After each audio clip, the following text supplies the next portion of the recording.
에레미야 2장 보겠습니다. 에레미야 2장 1절.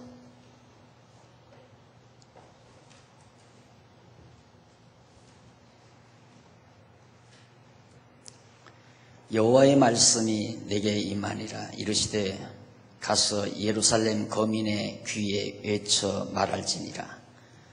여호와께서 이같이 말씀하시기를 네 소년 때의 우애와 네 결혼 때의 사랑 곧 씨 뿌리지 못하는 땅 광야에서 어떻게 나를 쫓았음을 내가 너를 위하여 기억하노라. 우선 2절까지 보겠습니다.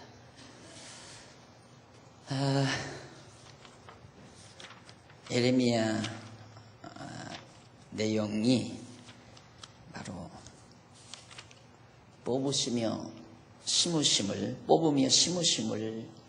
예언하는 그런 내용인데, 그 가운데서 에레미야 29장까지 1장에서 29장까지는 하나님께서 뽑으심에 대한 예언이라고 그랬습니다.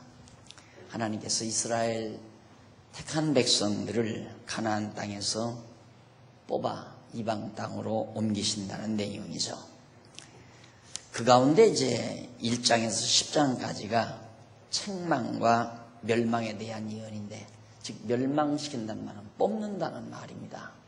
그래서 성경에 뽑았다가 다시 심는다, 아주 순수한 그런 하나의 비유적인 말이 있어서 부드럽게 에레미야서 전체를 그렇게 뽑았다가 심는 하나님의 말씀의 예언이다, 그렇게 주제를 잡아본 거고요. 이제 그 구체적인 내용은 하나님께서 멸망시켰다가 다시 말해서 이방에 포로로 잡혀가게 했다가 다시 예루살렘으로 돌아오게 만드시는 그런 섭리를 예언하는 내용이죠. 그런데 1장에서 10장까지가 바로 책망하면서 멸망시킨다고 하는 말씀을 예언하는 것이 바로 10장까지 내용인데, 그 가운데서 이제 1장에서 5장은 죄악에 대한 책망입니다. 이스라엘 유다 백성들의 죄를 책망하는 내용인데, 그 죄를 책망하기 위해서 하나님께서는 먼저 선지자를 부르죠. 선지자 에레미야를 불러서 사명을 줍니다. 그것이 1장 내용이었다는 것 지난 시간에 우리 배웠습니다. 오늘은 2장에서 이렇게 하나님의 부름을 받고 소명, 즉 부름받아 유다 백성들에게 대해서 예언하는 그런 사명을 에레미야에게 명했는데, 바로 그 에레미야 선지자가 유다의 죄악을 이제 책망하는 내용이 2장에 소개돼요. 하나님께서 선지자 에레미야를 불러서 그 선지자로 하여금 유다 백성들의 죄를 책망하게 하신다 하는 얘기입니다. 그래서 그 가운데서 이제 읽어드린 2장 1절로 8절이 과거를 회고하면서 백성들에 대한 책망의 말씀을 증언하고 있습니다. 하나님께서 과거, 지난 날을 하나하나 회고합니다.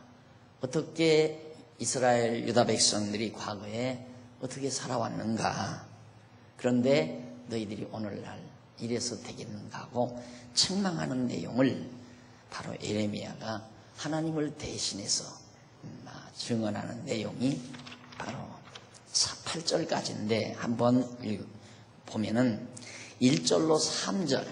그런데 우선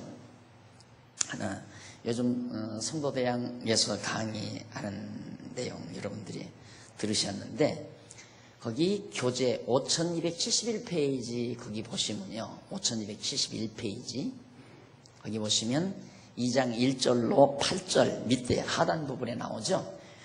그 내용 우쪽으로 6째 줄을 한번 보세요. 6째 줄.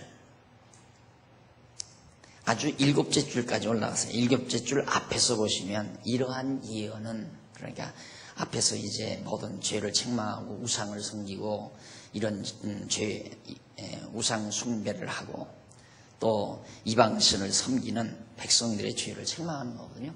결국 책망의 핵심 내용이 바로 우상을 섬기고 이방신을 섬기는 거예요. 그걸 지금 책망하는 내용입니다. 하나님이 애굽에서 구출해서, 여호와 하나님이 애굽 땅에서 구출해서 이 살기 좋은 가나안 땅까지 인도해 줬는데 너희들은 어떻게 나를 잊어버리고 여호와 하나님을 잊어버리고 우상을 섬기고 이방신을 섬길 수가 있느냐, 이런 얘기예요. 그런데 그런 책망이 바로 거기나 이러한 예언은 일찍이 여호와 하나님께서 모세를 통하여 이스라엘 자손에게 언약하신 말씀에 근거를 두고 있다. 그 책망이 막연한 책망이 아니라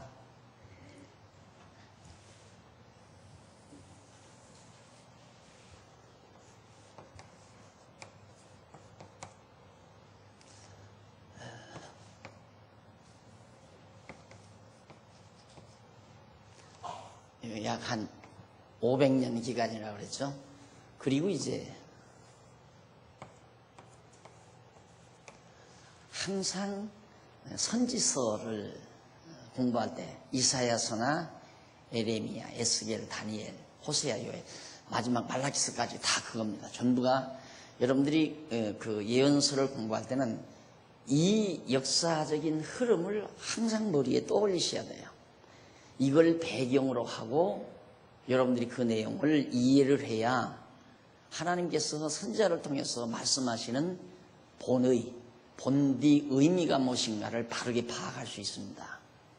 그런데 일반적으로 자유주의 신학자들은 이제 이렇게 여기서 이제 죄를 책망하잖아요. 죄를 책망하고 하나님의 진노를 선언합니다.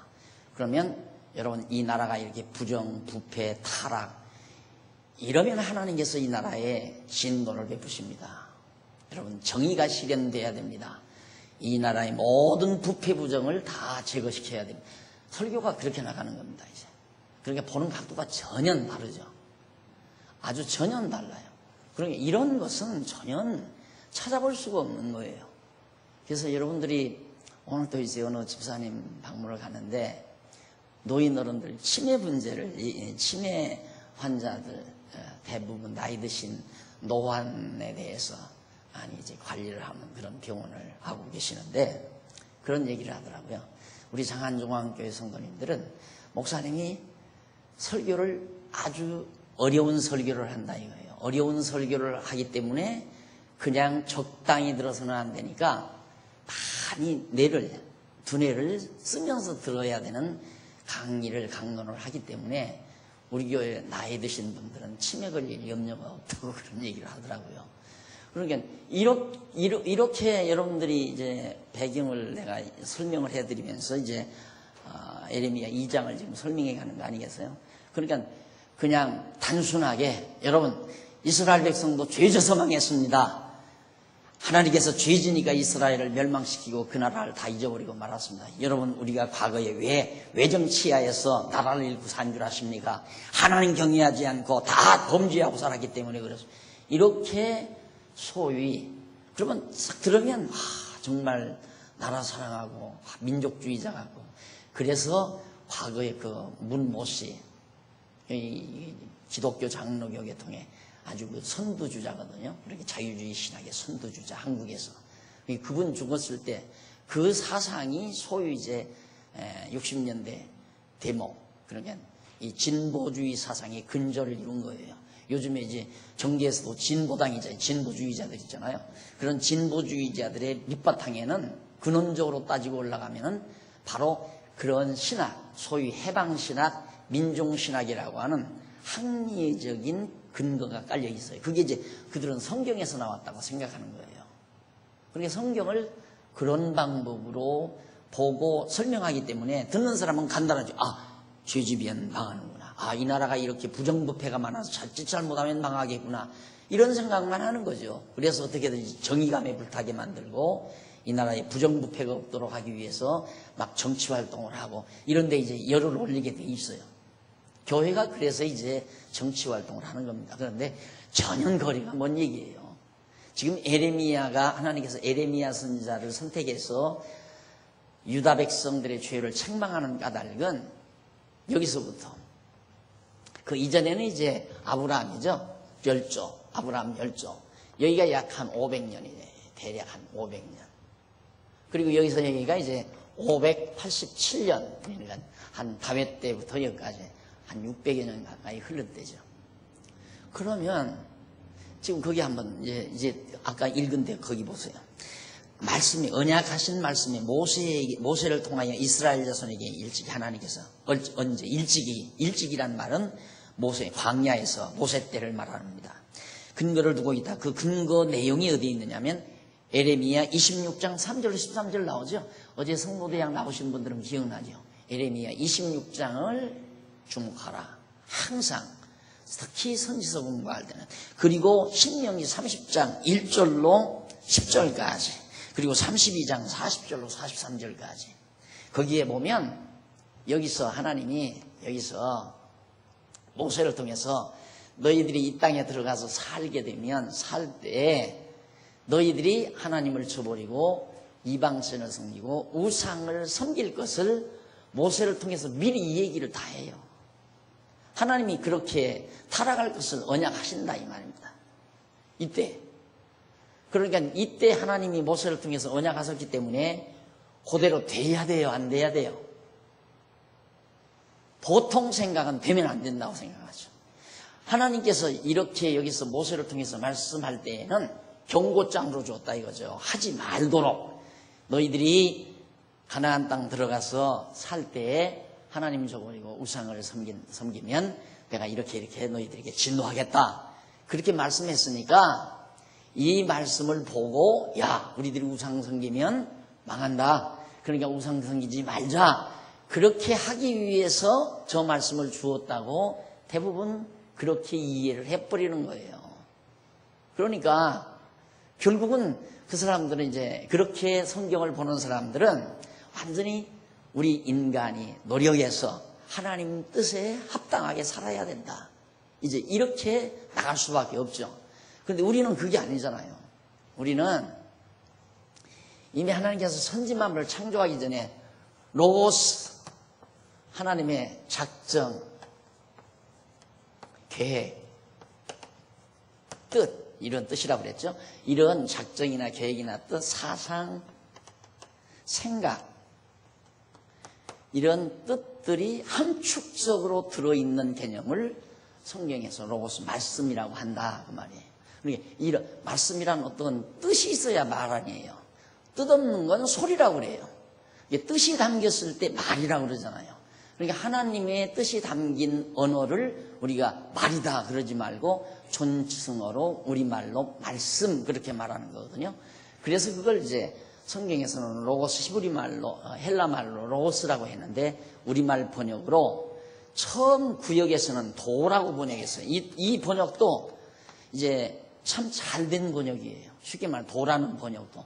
도란 뭔가 하나님께서 역사를 섭리해 가시는 방향 이게 길 아니에요. 길. 이 길대로 하나님께서 모든 섭리를 해간다. 이게 도라고 번역했는데 이게 좀 어렵잖아요. 그래서 일반 그 철학에서도 동양 철학에서도 도라고 하는 것을 설명을 못 하잖아요. 도가 도. 그럼 길이다. 그럼 길이 뭐냐? 그걸 이제 운명으로 생각하는 사람들은 이제 길이라는 게 인생이 걸어가는 길이 운명적으로 정해져 있다. 이렇게 생각을 하고 또 이제 내 운명을 내가 바꿀 수 있다. 내 길을 내가 바꿀 수 있다. 이런 뜻에서 어렴풋이 생각은 하지만은 도를 구체적으로 설명이 안 된다 이 말이죠. 우리는 구체적으로 설명할 수 있는 게 뭐냐면 전능하신 하나님이 전제되니까 그 하나님께서 모든 일을 정해놓으시고 역사를 섭리해 가시는 뜻, 계획, 생각, 사상이 있기 때문에 그걸 우리는 도 또는 말씀 이렇게 한다 이 말이에요. 그래서 이 도라고 번역했던 구역 성경을 개역해서 말씀으로 번역한 거예요. 요한복음 1장 1절에 태초에 말씀이 계시니라 했을 때 구역 성경 옛날 이렇게 이제 가짜 할 때 이렇게 쓰고 나자 하나님 할 때 하나님을 어떻게 쓰냐면 님 이렇게 쓰나요? 이런 식으로 하나님 이런 식으로 썼던 성경이 있어요. 그런 성경에 보면 태초에 도가 있으니라 그렇게 번역을 했어요. 근데 그걸 이제 다시 영문과 히브리 헬라어를 겸해서 이제 번역할 때에는 태초에 말씀이 계시니라. 그 말씀이 로고스란 말입니다. 그러니까 이렇게 하나님의 생각과 뜻과 계획을 정해서 그 뜻대로 역사를 섭리해 가시기 위하여 하나님께서는 아브라함에게 언약하시고 모세에게도 언약하시고 그 언약대로 이루시고 그 언약대로 이루실 것을 선지자들로 예언하게 만들고 그래서 그 예언대로 이루어지도록 하신다 이 말이에요. 그 이유는 하나님이 이렇게 다 정하신 뜻이 이루어진다고 하는 사실을 보고 우리는 하나님이 살아계시구나. 그래서 하나님의 존재를 확인하게 하고 그런 하나님을 깨달아 알게 하기 위한데 목표를 포인트를 우리는 두고 있는 거란 말입니다. 그런데 인본주의 신학자들은 진보주의 신학자들은 어떻게 이 땅 위에 정의가 실현되는 세계를 건설할 것인가 목표를 거기다 두고 보니까 성경이 그런 식으로만 보이는 거예요. 그러니까 이런 건 전혀 말하지 않습니다. 전혀. 다만 에레미야서의 선지자 에레미야가 그래서 목사가 선지자연 여러분 일어나 이 나라가 망합니다 하고 선지자처럼 말하는 거예요. 자기가 마치 선지자가 된 것처럼 이렇게 부정부패가 만연되면 이 나라 망합니다 하고 막 고함을 치고 사자호를 외치고 그래서 나도 젊었을 때는 이제 기장 출신이기 때문에 아버지가 기장 출신 교회 장로안이었어요. 내가 만약에 그쪽에 쌤이 됐으면 나도 아마 그쪽으로 나갔을 거예요. 더더군다나 내가 꿈이 사상가였는데 그쪽으로 빠질 수밖에 없죠. 정말 이 놀라운 하나님의 말씀을 발견하고 나서 완전히 전향이 된 거죠. 하나님 중심으로. 그래서 이제 하나님께서는 당신이 정하신 뜻대로 모세에게 말씀을 한 거예요. 이 백성들이 장차 가나안 땅 들어가서 할 때 우상 섬긴다. 그 우상 섬길 때 내가 멸망시키겠다 이 말이에요. 우상 섬기는 것을 통해서 하나님은 멸망을 시키겠다. 몇 년 동안 70년 동안 멸망시키겠다. 그랬다가 70년 후에 다시 돌아오게 하겠다. 그러면 70년 후에 돌아온다는 말도 이때 백성들이 우상을 안 섬기고 하나님 앞에 돌아와야 돌아오게 할 거 아니에요. 근데 그게 아니에요. 우상을 섬기든 안 섬기든 관계없어요. 여기서 우상 섬길 때에 사로잡혀가게 했다가 무조건 70년 되면 다시 회복시킨다는 말이에요. 그것이 하나님의 계획된 뜻대로 이루어간다는 얘기거든요. 그런 근거 성경이 바로 신명기, 레위기 26장 그리고 신명기 30장, 32장. 그래서 항상 앞으로 이 레위기 공부할 때는 그 대목을 제가 이렇게 일일이 설명을 안 드려도 근본적으로 그 내용은 바닥에 깔고 여러분들이 강의를 들으셔야 돼요. 내가 이걸 또 반복하고 할 수는 없잖아요. 그것만 반복하다가 만나러 와서 1시간 동안 이거 조금 듣다가 조금 나가고 말 거니까. 그러니까 오늘은 이제 시작 부분이니까 2절 부분이니까 바로 에레미야서 전체, 선지서 전체가 이런 배경 속에서 여러분들 과거에 역사서 배울 때 이 그림 얼마나 내가 많이 자주 그려드렸습니까? 그러니까 성경 이것만 알면 다 아는 거예요. 여러분들이 이 도표만 이해할 수 있으면 바로 성경 다 아는 거예요. 거의 다. 그래서 이제 그 예언대로 그 모세에게 언약하신 말씀을 지금 선지자 여기 예레미야를 통해서 여기서는 예언하게 한다 그 말이죠. 여기서 모세로 언약하시는 것을 여기서 작정하시는 것을 생각을 하나님의 뜻을 작정하시는 것을 언약하시는 것을 선지자로 예언케 하시고 예언한 것을 성취하신다. 그래서 성취해서 결국 결과가 뭐냐? 하나님 존재와 속성 이걸 우리에게 깨달아 알고 경외케 하려는 거예요. 하나님의 존재가 확인이 돼야 경외하는 마음이 생길 거 아니에요. 있는지 없는지도 모르는데 어떻게 경외심이 생겨요. 그리고 그분이 어떠한 속성을 가지고 있는 분인가를 알면 저절로 경외심이 나오게 돼 있죠. 그래서 이 두 가지예요. 예언대로 이루심으로 하나님은 정말 존재하시는구나. 어떻게 선지자들 통해서 예언한 대로 그대로, 그것도 예언대로 이루어진 것뿐만 아니라 어떻게 언약한 대로 그대로 이루어지느냐 이 말이에요. 그것도 이때로부터 따지면 1000년도 넘는 시기 전에 모세를 통해서 언약한 그대로 이루어지느냐. 이게 놀라운 거죠. 그래서 그 내용을 바로 그 부분에 밝혀놓았습니다. 이건 타이틀이 나올 때마다 거의 다 반복을 해드립니다. 중요한 성구를. 그러니까 그 성구를 여러분들이 한번 참조해 보시고 중간에 많이 또 인용을 해요. 자, 그러면 1절로 3절 한번 보십시다. 72페이지, 5272페이지.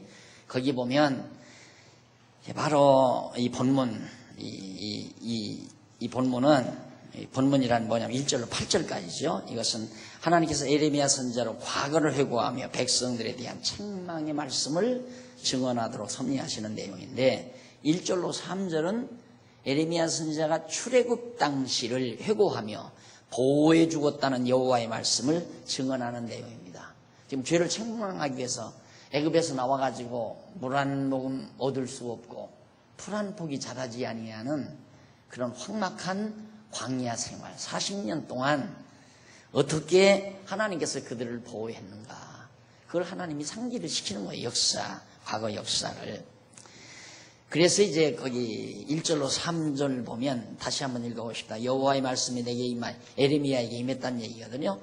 너는 가서 2절 가서 예루살렘 거민의 귀에 외쳐 말할지니라. 뭐라고? 여호와께서 이같이 말씀하시기를 뭐라고 말하냐면 네 소년 때의, 이스라엘 민족이 아직 어렸을 때죠. 소년이면 소년 때의 우위와 네 결혼 때의, 소년 때 결혼 때, 소년 때란 말은 막 자라날 때, 광야, 또 이제 광야 지나서 이제 사사시대, 가나안 땅 들어가서 사사시대 이런 때를 점점 자라나는 때, 그때 하나님께서 얼마나 결혼 때의 사랑, 곧 씨 뿌리지 못하는 땅 광야에서 어떻게 나를 쫓았음을 내가 너를 위하여 기억하노라.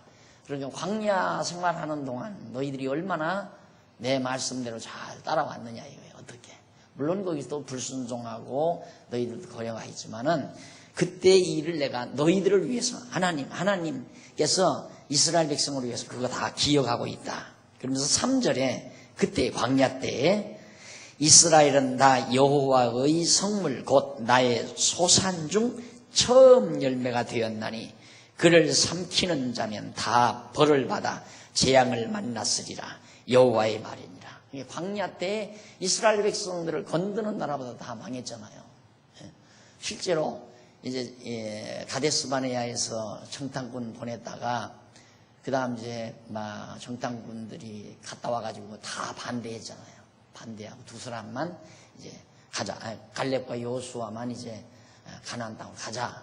근데 백성들이 막 다른 열 정탐꾼이 다 아니라고 그러니까 그 말에 동조해서 결국에 하나님께서 여기서 막 진노하시고 그래가지고 결국 돌이켜서 이제 모압 땅, 암몬 땅 쪽으로, 그러니까 사해바다 동쪽으로 돌아서 가잖아요. 돌아서 갈 때 그때 그 이미 나라들이 있는 그런 땅으로 가려니까 통과하게 하겠어요? 그러니까 물도 사 먹겠다. 모든 뭐 채소를 먹으면 채소값도 치르고 이게 통행세 다 낼 테니까 우리 좀 지나가게 해달라. 못 간다 이거예요. 그리고 전쟁했잖아요. 이겼잖아요. 전쟁하니까. 그러니까 이스라엘 백성 건드는 나라마다 하나님께서 다 망하게 하나님이 그렇게 보호해 주었다 그 말이에요. 그것이 3절까지의 내용입니다. 그리고 4절로 6절에서 허탄한 것을 따르는 까닭을 물으면서 과거를 회고하는 여호와의 말씀을 증언합니다. 왜? 그러면 그렇게 여호와 하나님께서 너희를 보호했는데 너희를 왜 허탄한 걸 따르느냐? 자, 이 4절 봅니다. 4절에 보면 야곱 집과 이스라엘 집 모든 가족아, 그러니까 북이스라엘이나 남쪽 유다 자손 다 향해서 하는 얘기입니다. 가족아, 나 여호와의 말을 들으라. 나 여호와가 이같이 말하노라. 너희 열조가 내게서 무슨 불의함을 보았반데, 하나님께 무슨 불의함이 있기에, 하나님께서 이스라엘 백성에게 뭘 잘못했기에 나를 멀리하고 여호와 하나님을 멀리하고 허탄한 것, 이방신이나 우상을 헛되이 그렇게 따라 헛되이 경배하고 살았느냐 그런 얘기예요. 그러면서 6절 보면 그들이 우리를 애굽 땅에서 인도하여 내시고 광야하고 사막과 구덩이 땅 건조하고 사망의 음침한 땅 사람이 다니지 아니하고 거주하지 아니하는 땅을 통과케 하시던 여호와께서 어디 계시냐 말하지 아니하였도다. 그러니까 그들이 이스라엘 유다 백성들이 우상을 섬기는 자들이 하나님 찾을 생각도 안 했다 이거죠. 우리 과거 광야에 나올 때 우리를 인도하시고 보호하시고 사망이 묻지만 골짜기에서 우리를 건져내시고 대적들로부터 구원해내신 그런 여호와 하나님 어디 계시냐 이런 말도 하지 않았다. 그러면서 7절 8절에 보면 기업의 땅을 가증하게 만든 백성을 책망을 합니다. 내가 너희를 인도하여 기름진 땅에 가나안 땅이죠.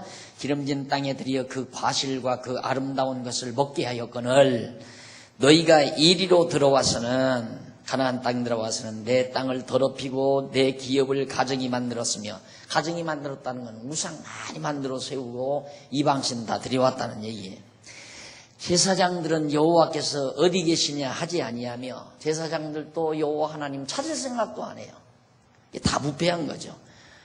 그리고 법을 잡은 자들, 통치자들, 그런 자들은 나를 알지 못하며 관리들도 나를 항거하며 선지자들은 바알의 이름으로 예언하고 무익한 것을 쫓았느니라. 그러니까 전혀 제사장들이나 왕들이나 선지자들이나 아무도 여호와 하나님을 찾는 자도 없고 경외하도록 가르쳐주는 자도 없고 이스라엘 백성들이 그렇게 되어졌다 그 말이에요. 예레미야가 여기서 이제 예언하는데 그 당시에 그렇다 이 말. 그러면 한번 우리 경험 삼아서 한번 읽어보십시다. 레위기 26장 3절을 한번 펴보세요. 확인하기 위해서 한 번만. 앞으로는 이제 여러분들이 직접 참고하면 되시고요. 26장 3절.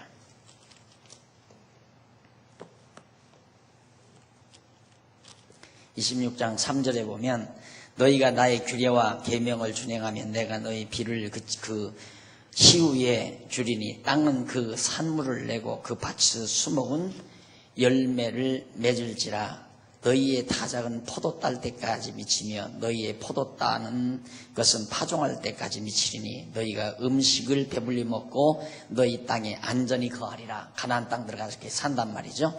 내가 그 땅에 평화를 줄 것인즉 너희가 누구나 너희를 두렵게 할 자가 없을 것이며 대적도 없애버리고 내가 사나운 짐승들을 그 땅에서 제할 것이요 칼이 너희 땅에 두루 행하지 아니할 것이며 너희가 대적을 쫓으리니 그들이 너희 앞에서 칼에 엎드러질 것이라. 대적들이 오면 다 망한다. 너희 5이 100을 쫓고 그렇게 해서 이스라엘 백성으로 하여금 번성케 한다. 그것이 이제 9절도 계속해서 나오죠. 그러면서 12절 보십시다. 12절. 나는 너희 중에 행하여 너희 하나님이 되고 너희는 나의 백성이 될 것이라. 나는 너희를 애굽 땅에서 인도하여 내 그 종되었던 것을 면케한 너희 하나님 여호와라. 내가 너희 멍에 빗장목을 곁들이고 너희로 바로 서서 걷게 하였느니라. 13절까지 그렇게 하나님께서 복을 내려줬다 이 말이죠. 그런데 신명기 30장 1절 10절 올라가 보세요. 신명기 30장 1절로 10절. 내가 내게 진술한 모든 복과 저주가 내게 임함으로 네가 하나님 여호와께 쫓겨간 모든 나라 가운데서 이 일이 마음에 기억나거든 너와 네 자손이 네 하나님 여호와께로 돌아와 내가 오늘날 내게 명한 것을 온전히 따라서 마음을 다하고 성품을 다하여 여호와의 말씀을 순종하면 순종할 때에 이렇게 나와요. 네 하나님 여호와께서 마음을 돌이키시고 너를 긍휼히 여기사 네 포로를 돌이키시되 네 하나님 여호와께서 너를 흩으신 그 모든 백성 가운데서 너를 모아드리겠다 말씀하잖아요. 그러니까 하나님께서 다 약속대로 이 땅에 들어가서 사사시대부터 이 땅에 들어가서 잘 먹고 잘 살게 다 해주겠다. 그런데 하나님이 이렇게 멸망시켰다가 다시 너희 마음을 돌이켜서 내가 너희 백성들이 다시 고토로 돌아오게 해주겠다. 그런 내용을 거기서 밝혀주고 있는 겁니다. 자, 그런데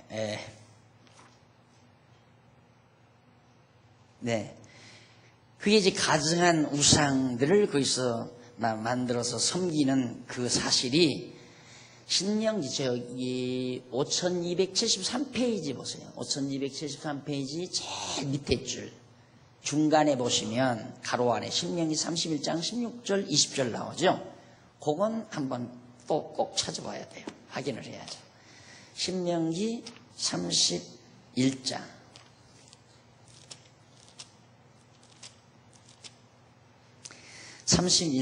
16절 그 16절에 보면 여호와께서 모세에게 이르시되 너는 너희 열조와 함께 자려니와 이 백성은 들어가 거할 그 땅에서 가나안 땅 들어가서 그 말이에요. 가나안 땅 들어가 거할 때 그 땅에서 일어나서 이방신들을 음란히 쫓아 나를 버리며 내가 그들과 세운 언약을 어길 것이라. 이때 그렇게 된다 이 말이에요. 그러니까 이스라엘 백성들이 이 땅에 들어가서 살 때에 모세는 이제 여기서 죽잖아요. 너는 죽는데 이 백성들은 이 땅에 들어가 살면서 나중에는 일어나서 이방신들을 다 섬기게 된다. 그리고 나와 너희가 세운 언약을 다 어길 것이다 라고 16절에서 하나님께서 약속을 하죠. 언약을 하시죠. 그리고 20절 또 내려가 보세요. 바로 내가 그들의 열조에게 맹세한 바 젖과 꿀이 흐르는 땅으로 그들을 인도하여 드린 후에 그들이 먹어 배부르고 살찌면 돌이켜 어떻게 다른 신들을 섬기며 나를 멸시하여 내 언약을 어기리니. 거기도 그러잖아요. 그렇게 하나님께서 이 땅에 데려다가 잘 먹고 잘 살게 잘 해주니까 하나님은 저버리고 그냥 이방신 데려다가 이방신 섬기고 그렇게 살게 된다. 하나님께서 이렇게 언약을 여기서 한다니까요. 모세 그대로 지금 에레미야 때 너희들이 지금 왕이나 선지자나 제사장이나 아무도 여호와를 찾는 자도 없고 모두가 다 이방신 우상을 섬기는 백성이 되고 말았다. 언약대로 이루어졌다 그 말이죠. 틀림없죠. 너무 분명하고 확실한 겁니다. 그러니까 이걸 알아야 성경의 깊이가 얼마나 깊은 내용인가를 알죠. 그러니까 내가 그러잖아요. 성경은 알면 다 알고 모르면 다 모르는 거다. 창세기는 알겠는데 로마서는 모르겠다. 그 말이 안 된다니까요. 알면 다 아는 거예요. 근데 참 답답한 것이 뭐냐면 제가 처음에 이 말씀운동이 구체적으로 시작되게 된 게 로마서 강론 때문에 된 겁니다. 그래서 로마서 강의를 한번 하고 나니까 젊은 학도들이 다 놀라 깨가지고 그게 단 줄 알고 그래가지고 그때 다 설쳤던 사람들이 참 많아요. 로마서는 세 발에 핀데 쉽게 말하면 아주 일부분인데 근데 그게 단 줄 안다 이 말이에요. 그리고 이 말씀운동을 이제 초기에 이렇게 활동을 했다가 중간에 잘난 척하고 다 떨어져 나가서 자기 혼자서 뭐 하겠다고 난리를 친 사람들이 많이 있어요. 그 사람들이 부분적으로는 우리 이 말씀운동에서 나오는 모든 책자나 내용을 다 인용을 합니다. 그런데 옛날 그때로 착각하고 있어요. 옛날 그때에는 성경 전체를 갖다가 이렇게 통합적으로 논리를 만들어 놓은 것도 아니고 구체화시킨 것도 아니고 학문적으로 정리한 때도 아니거든요. 근데 여러분들은 지금 다 정리된 것을 지금 공부하고 있는 거예요. 그러니까 이렇게 알면 어떻게 여기 아브라함 그러면 왜 여기서 우상을 섬기고 다 그 섬긴 죄로 바벨론에 망하게 했으면 죄가 치렀으면 끝나야 되잖아요. 그런데 무엇 때문에 여기서 70년 만에 다시 회복을 시키는가? 그게 이제 핵심이에요. 그 회복시키는 이유는 아브라함에게 언약을 했잖아요. 내가 네 자손을 번창케 해서 나라를 이루고 다스리게 해주마. 그리고 다윗에게 와서 또 내 왕위가 영원하도록 그러니까 다윗 왕위가 영원하도록 하나님께서 보존해 주겠다고 약속을 했다. 언약을 하셨단 말입니다. 그럼 그 언약이 이루어져야 되는데 여기서 망하고 만다면 다윗과의 언약도 다 거짓말이고 아브라함과 이스라엘의 조상인 아브라함과의 언약도 다 거짓말이 되는 거죠. 그러면 하나님이 안 계시다고 할 수도 있고 하나님이 늙어서 니체가 말한 대로 하나님은 늙어서 이제 힘이 없는가 보다. 이렇게 할 수밖에 없잖아요. 어떻게 당신이 하고자 하는 일이 이렇게 다 중간에 다 끝나버렸나. 근데 그게 아니고 하나님은 언약하셨기 때문에 그래서 그 언약을 이루시기 위해서 다시 회복시키시고 그 다음 그 다윗의 자손에게서 예수 그리스도가 나오셔서 영원한 왕으로서 결국 하나님의 나라를 이루어 다스리게 만드시는 섭리를 하나님께서 해가시는 거란 말입니다. 그리고 하나님 살아계신 게 분명하잖아요. 언약대로 이루어지니까. 언약대로 안 이루어진다면 하나님 살아계신 걸 무슨 방법으로 알아요? 누가 만져보기를 했습니까? 눈으로 보기를 했습니까? 아무도 하나님의 존재를 입증할 수가 없는 거예요. 그래서 현대 신학은 아무리 발달했다 할지라도 신의 존재를 입증을 못하고 막연히 그냥 믿으라고 하는 겁니다. 그냥 무조건 하나님 믿어라. 하나님 계시다고 믿으라 이거예요. 그러니 그것처럼 참 답답한 일이 어디 있어요. 안 믿어지는데 어떻게 믿으라고 그래요. 그러니까 이제 그런 걸 자꾸만 세뇌시키기 위해서 봐라. 당신 망하는 거 봐라. 하나님에게 충성 안 하니까 망하지 않느냐. 그러니까 정말 그런가 보다.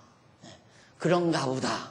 정말 그런 거 같네. 이러다가는 나중에는 이제 그렇다라고 완전히 세뇌돼 버린 거예요. 그래서 교통사고만 한 번 나도 당장 하나님이 벌 내렸다고 하고 머리만 띵 해도 하나님이 벌 주었다고 그러고 이렇게 해서 우매한 사람들이 그냥 그 하나님이 보지도 못하고 확인도 안 하고서 열심히 그리고 또 거기에서 또 설치는 게 뭐냐면 이제 신비주의자들이 하나님이 있는 걸 어떻게 하느냐. 봐라. 당신 기도할 때 등골이 화끈하지 않더냐. 화끈했다 이거예요. 그게 하나님께서 하시는 거예요. 그럼 하나님이 진짜 계시는가 보다. 여러분 기도하면서만 등골이 화끈한 게 아니라 여러분 그 산중에 가서 그 성대 수련하는 사람들이 있어요. 담력 수련하는 사람. 그거 막 담력 수련하는 사람들. 그때 막 등골이 화끈화끈 달아오르는 거예요. 그러니까 목소리 크게 내면 등골이 달아오르는 거예요. 그래서 자꾸만 큰 소리로 막 통성기도하라고 난리를 치는 거예요. 그게 등골이 화끈해지면 성령 받았다고 하고 이런 식으로 그렇게 해서 이제 신의 존재를 입증해 주려고 하는 우매한 방법, 그게 이제 신비주의 방법이고 오순절 방법이고. 여러분 우리는 그게 아니죠. 아주 논리적인 거 아니에요. 세계적이고 너무 분명하고 이건 누구도 거부할 수가 없어요. 이게 어떻게 그럴 수가 있느냐 이거예요. 이건 모세가 쓴 것은 이건 1500년 전 예수님 오시기 전 1500년 전에 쓴 거고 에레미야는 지금 6세기에 주전 6세기에 저기는 지금 15세기에 모세에게 언약하는 거고 여기는 주전 6세기에 지금 에레미야가 예언하는 거란 말입니다. 그것이 바로 6세기에 다 이루어지잖아요. 그 예언대로 그대로 이루어진다 이 말이에요. 그래서 하나님은 살아계시다. 역사는 하나님의 계획하신 뜻을 따라 이루어진다. 그렇게 믿어질 수밖에 없어요. 그래서 내가 늘 믿어서 믿는 게 아니라 믿어져서 믿는다. 그래서 하나님 믿고 사는 것처럼 쉬운 게 없어요. 가장 쉬워요. 밥 먹으면 배부르다는 정도로 쉬워요. 밥 먹으면 배부른 거 당연한 거 아니에요? 쉽잖아요. 그러듯이 성경 알고 나면 그냥 믿어져요. 그냥 믿어진다 이 말입니다. 그래서 내가 그 신명기 31장. 그래 여러분 이 강론지 보시면서 성경 구절 가로 안에 넣는 건 좀 복잡하더라도 가끔은 한 번씩 이렇게 찾아보시면 상당히 유익합니다. 그러니까 그렇게 예언된 말씀이 그대로 이루어졌다 이 얘기니까. 모세를 통해서 예언한 말씀. 그러게 레위기나 신명기는 모세, 레위기, 신명기, 출애굽기도 가끔 나와요. 출애굽기도, 출애굽기, 레위기, 신명기 이게 다 여기 나오는 말씀들은 전부 모세가 예언한 말씀들이니까요. 그 다음 이제 2장 9절로 13절 74페이지, 5274페이지. 우상 숭배로 인해서 하늘의 재앙을 명하신 말씀을 거기서 선포합니다.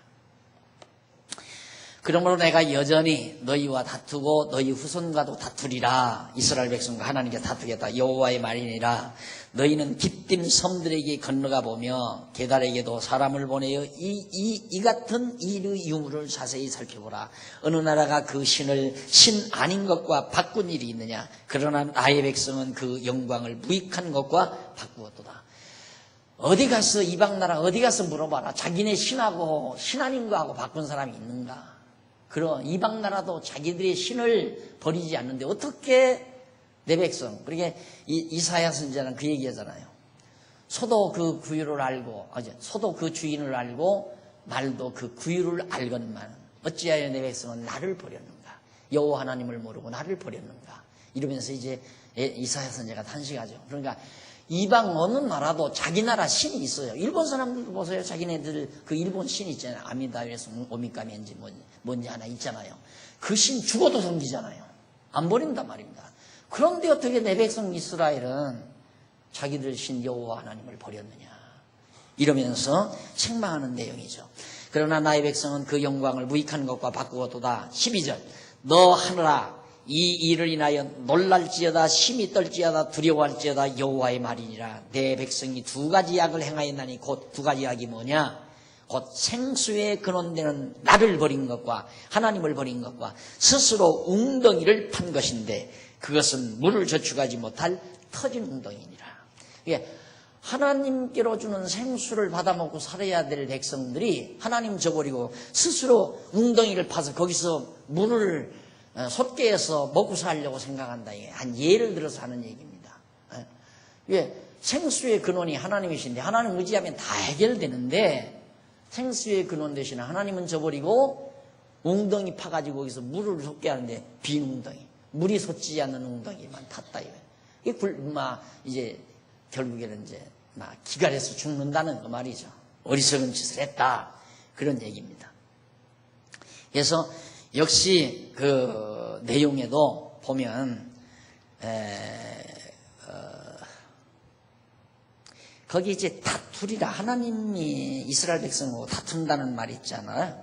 다툰다는 말이 그 위에 75페이지에 보면 좀 어색하잖아요. 하나님이 백성들하고 티격태격 싸우는 것처럼 번역을 했는데 그 말이 다투리라는 말 제일 위에 나오는데 히브리 원문으로 아리브라는 말이에요. 그 아리브라는 말은 논쟁하다, 꾸짖다, 책망하다. 10번도 꾸짖다라고 아니면 책망하다라고 번역을 해야 되잖아요. 그런데 왜 하필이면 다툰다고 번역해? 이 번역을 잘못한 거죠. 내가 너희들이 그렇게 잘못했으니까 내가 되게 너희들을 책망하겠다. 이제 그 얘기란 말입니다. 그리고 나서 이제 그 우상 섬긴 것에 대해서 12절로 13절에서 재앙을 선포하며 백성의 두 가지 죄악을 지적을 했는데, 자, 거기 보면 이제, 밑에서부터 다섯째 줄, 중간에 보면 이는 나오죠. 이는 일찍이 여호와 하나님께서 이스라엘 자손에게 모세를 통하여 땅이 황무하고 황폐케 하실 것을 언약하신 말씀을 이루시기 위한 것이다. 자, 예레미야 26장 31절, 33절 나오죠. 이제 하나님께서 땅을 황폐케 하겠다 이거예요. 완전히. 그러니까 물이 없이 물도 솟지 않고 비도 안 오고 그렇게 될 것을 모세 때 벌써 다 예언했어요. 또 신명기 28장 15절로 24절에도 나오고. 그런데 실제로 역대하 36장 21절 제일 밑에 줄 중간쯤 나오죠. 역대하 36장 21절에 보면 이건 실제로 이제 역대하면 여기쯤 됩니다. 실제로 땅이 황무해지고 비가 오지 않고 가뭄이 오고 이렇게 하나님께서 그러니까 하나님이 계획한 대로 그대로 언약하시고 언약대로 예언해 놓으시고 예언대로 그대로 이루시고 이것이 바로 그러니까 내가 그러잖아요. 아주 성경은 간단하다. 결국 하나님이 여호와 살아계시다는 것과 그 하나님의 속성에 대해서 우리에게 깨달아 알게 해서 경외케 하려는 거예요. 그것뿐이에요. 다 하나. 그래서 여러분 신앙생활이라는 게 다른 거 아니에요. 범사에 하나님이 인정하는 생활하면 끝납니다. 돈 잘 벌어도 하나님 인정하고 손해가 나도 하나님 인정하고 어제 종강 시간에도 말씀 잠깐 나눈 얘기지만 범사의 모든 일에 내가 건강할 때도 하나님 인정하고 병들 때도 하나님 인정하고 그런 과정을 통해서 하나님의 여호와 깨달아 알게 하기 위한 거예요. 그래 그렇게 사시면 하나 하자 없이 전혀 하자 없이 신앙생활을 잘하는 거예요. 그렇게 살아가다 보니까 그런 동질적인 그런 생각을 가진 성도들이 이렇게 모여서 서로 뜻과 마음이 모아져 가지고 한 마음 한 뜻으로 이 소중한 진리를 지키기 위해서 선한 일을 펼쳐가고 이 진리를 위해서 함께 일해 나가는 이게 이제 주님의 몸된 교회란 말입니다. 그 다음 이제 14절로 19절에 보면 이제 백성이 받을 징계를 예언하고 교훈하는 말씀입니다. 백성이 받을 징계, 어떤 징계를 받는가? 14절로 17절에 보면 유다 땅이 황폐하게 되고 왕이 죽임을 당한다. 유다 땅덩어리가 완전히 막 비가 오지 않고 초목이 자라지 아니하니까 황폐해져 버려요. 다 묵어서. 그렇게 되고 왕이 이스라엘 유다 왕이 죽임을 당한다라고 예언하는 내용이 14절로 19절까지 읽어보면 그 내용이에요. 읽는 건 제가 생략하도록 하겠습니다. 그런데 그렇게 하나님께서 예언을 했는데 자, 실제로 밑에서부터 제일 77페이지 밑에서부터 네 번째 줄 중간에 한번 보세요. 중간에 보면 이 예언은 나오죠? 이 예언은 유다왕 요시야 말기에 애굽왕 바로느고의 군대와 싸우다가 죽임을 당함으로 이루어졌다. 왕이 죽는다 그랬는데 왕이 죽는다는 사실을 모세 때 예언했다니까요. 모세 때 예언하는데 이때 어느 왕 때냐면 거기 나오잖아요. 유다왕 요시야 왕 말기 요시야 왕이 이때쯤 돼요. 바로 에레미야 예언하기 직전 요 무렵에 그때 이제 바로 요시야 왕이 애굽왕 바로느고가 와서 쳐가지고 결국 요시야 왕을 잡아다가 죽이는 그런 결과가 역사적으로 실제로 일어나 버리고 맙니다. 그러니까 예언대로 되는 거예요. 하나님의 언약대로 역사는 그대로 이루어져요. 한치도 변함없이. 이게 이제 참으로 놀라운 세상에 이런 책이 어디 있습니까? 이걸 대부분의 많은 사람들은 그냥 물론 사람이 썼죠. 모세가 썼고 에레미야가 썼고 마태가 썼고 요한이 쓰고 바울이 쓰고 성경 다. 그런데 그 쓴 것은 인간이 썼지만 그렇게 쓰도록 감동하신 분이 하나님이신 성령이 감동해서 하나님의 뜻, 생각, 사상을 그대로 기록하도록 한 것이다. 그래야 이게 해결이 되지. 안 그러면 세상에 이 사람들이 귀신이 들렸나 무슨 신이 들렸나 하나님의 신이 들린 거죠. 그러지 않고는 이게 될 수가 없잖아요. 아니 모세하고 여기 에레미야하고 둘이 고개를 맞대고 머리를 맞대고 야 내가 언약을 할 테니까 언약한다고 쓸 테니까 너는 이렇다고 여호와의 말씀이 이런다고 네가 예언을 해라. 그럼 그렇게 했다 하십시다. 근데 그게 어떻게 또 역사적으로 사실로 이루어지느냐 이 말이에요. 그러면 그걸 이루려면 모세하고 에레미야하고 이게 지금 한 1000년도 넘는 기간인데 모세가 1000년 넘게 죽지 않고 살아있다가 에레미야한테 너 내가 말한 대로 예언했지? 예언했습니다. 그러면 가만히 있어라. 요 바벨론 느부갓네살을 좀 만나자. 가서 바벨론 느부갓네살 왕 만나가지고 왕이요. 당신 와서 예루살렘 다 포로로 잡아가십시오. 그리고 70년 만에는 돌려보내야 됩니다. 왜 그러냐면 우리가 그렇게 예언했으니까 그래야 이루어집니다. 그렇게 해야 맞아떨어질 거 아니에요. 그 말이 되는 얘기예요? 안 되는 얘기죠. 아니 박 목사가 좀 민홍한 데가 있기는 있지만 그래도 좀 똑똑하잖아요. 안 그러면 내가 왜 믿어요? 믿기를. 목사 일하려고 믿어요? 누구 맞다나 목사질 하려고 믿어요? 누가 어려서 자기 엄마한테 나 목사 되려고 그러니까 되지 말라고 그래. 하지 말라고. 나도 하나 하려고 그랬어요. 목사는. 왜? 귀지한 것 같아요. 솔직히. 지금은 더 내가 증오하죠. 야, 세상에 먹고 살 짓이 없어서 저 짓을 하고 아무것도 몰라가지고 알지도 못하면서 왜 저렇게 짓거리느냐 이 말이에요. 가만히나 있지. 그러니까 지금은 더 안 하지. 만약에 내가 몰랐다면 이해가 안 가니까. 나는 이해가 안 가니까. 세상에 이걸 몰랐으면. 그러니까 알면 안 믿을 수가 없어요. 천하 없는 사람도.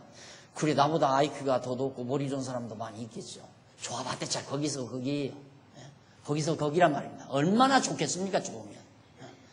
나도 무슨 말하면 받아칠 수 있는 논리적 그런 이론을 펼칠 수 있는 두뇌는 가지고 있는데 순발력도 있고 안 된다 이 말이에요. 도저히 헤어날 길이 없어요. 이걸 어떻게 부정하고 안 믿느냐 이 말이에요.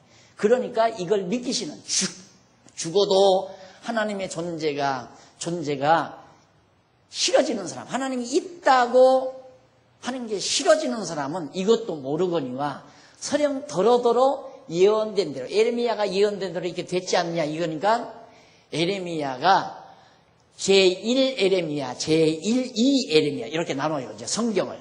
제1 에레미야는 이렇게 된다고 예언했고 될 것이다라고 예언하고 제2 에레미야가 돌아온 다음에 이때에 예언했다. 이것을 합본했다. 이거 플러스해서 한 권으로 만들었다. 이렇게 억지를 쓴다 그 말이에요. 그게 자유주의 신학자들의 논법이에요. 그 근거가 뭐냐?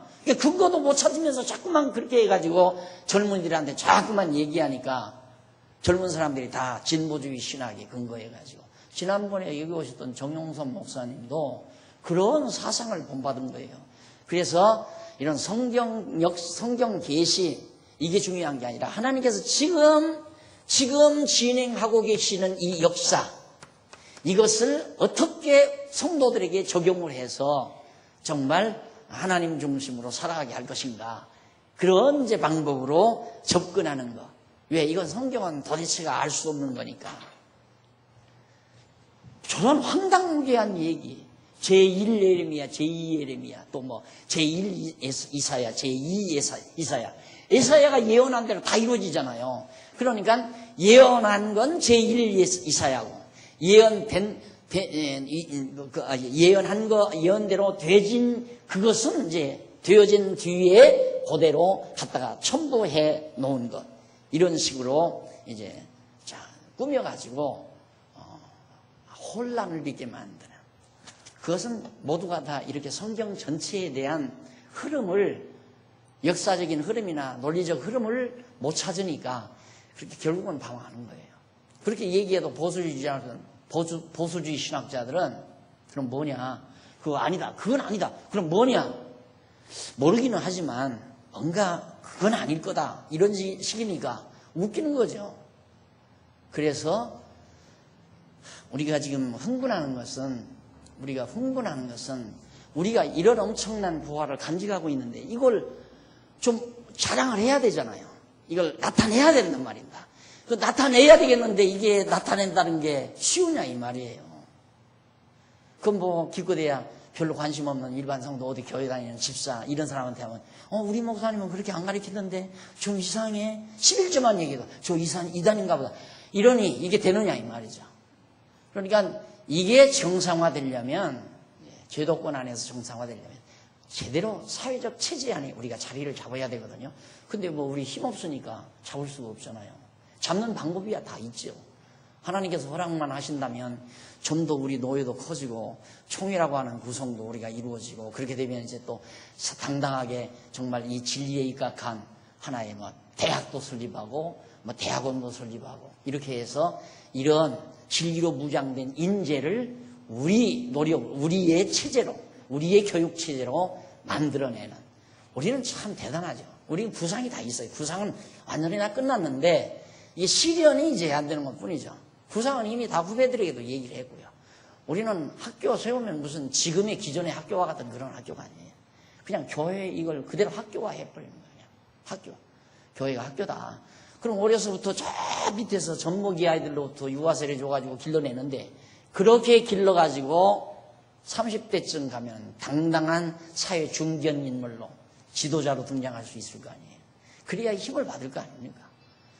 네, 그런 걸 내 눈으로는 못 볼 것이다 라고 하면서 그냥 먼 장래로 바라보면서 그냥 꾸준히 지금까지 살아왔는데 모르겠어요. 하나님께서 눈으로 보게 하실지 못 보게 하실지는 모르지만, 난 모세는 아니지만 모세가 저 복지 땅, 가나안 복지 땅 바라보면서 비스가산 산 위에 올라가서 딱 그 가나안 복지 바라보고 얼마나 가고 싶었겠어요. 백성들하고 40년 동안 광야 고생하면서 왔는데 그 땅 들어가고자. 하나님께서 모세야, 너는 이만해도 족하다. 그러면서 하나님께서 모세를 비스가산에서 불러 그 영혼을 부르시잖아요. 보고 안 보는 건 난 문제가 아닙니다. 난 확신은 있어요. 내가 안 봐도 봐요. 그건 반드시 되게끔 돼 있다. 돼도 보통 것이 되는 게 아니에요. 이 세상에 어디에도, 이 시간이 꼭 이 얘기만 하고 끝내십니다.